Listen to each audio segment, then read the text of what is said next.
What's up, riders? Welcome back to Cyclosphere. Today, we're swinging a leg over the brand spanking new Suzuki GSX-8TT 2026, and mate, this thing's got some serious presence. Let's see if it's all show, or if it's got the go to back it up.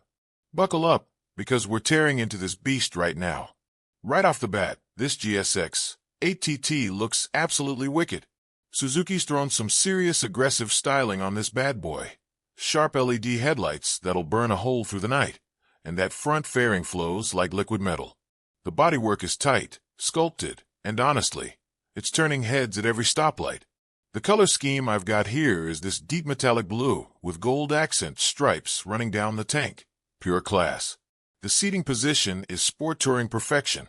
You're leaned forward just enough to feel sporty without crushing your wrists on long hauls. The seat height sits around 820 millimeters, so even us shorter riders can flat-foot it at the lights. The seat cushioning is plush. We're talking all-day comfort here. No monkey, but after a century ride.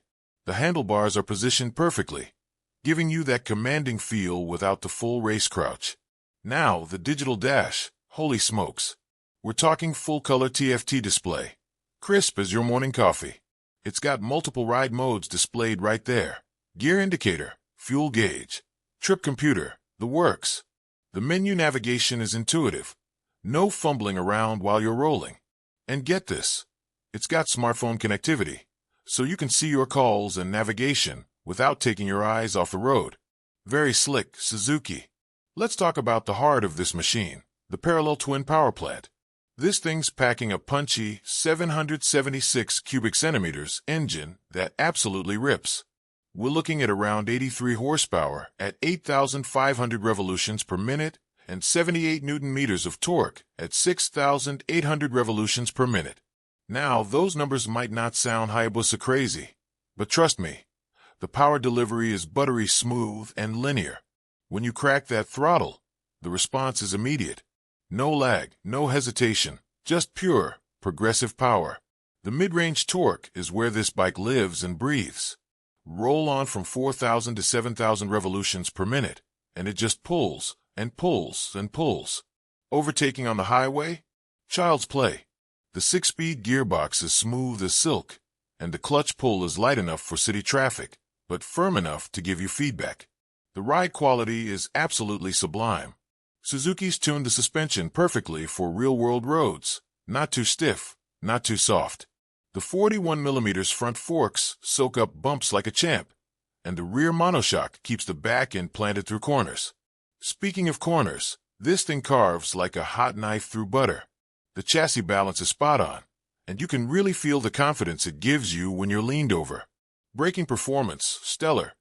Dual 310mm discs up front with radial mount calipers. Bite hard and progressively.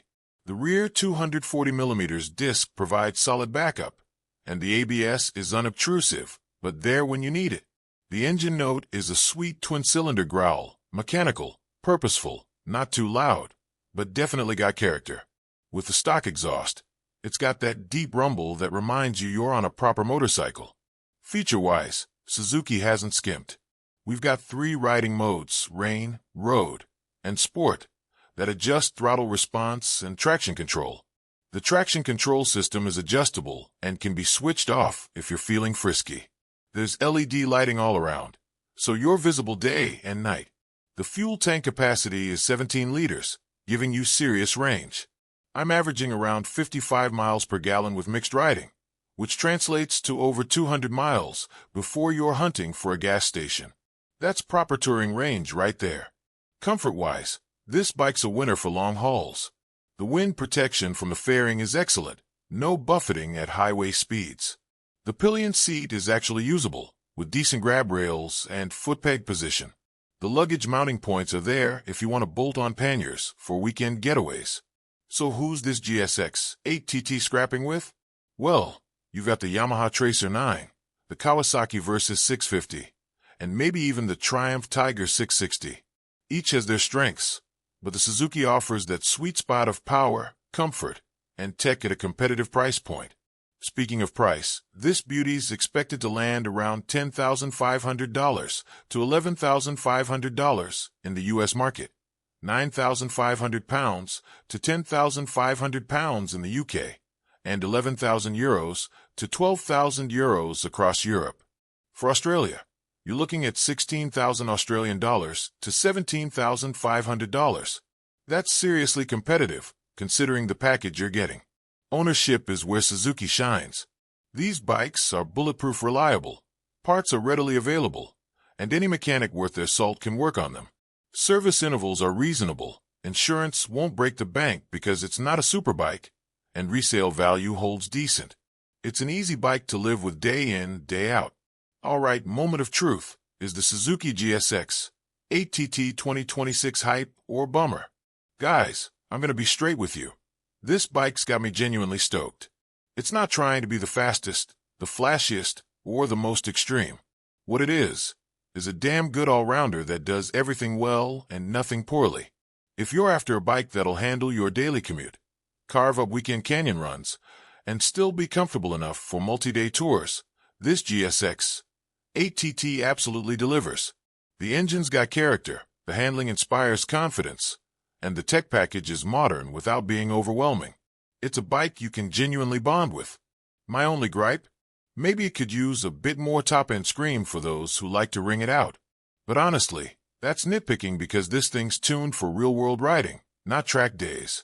Final score? Solid hype. Suzuki's knocked it out of the park with this one.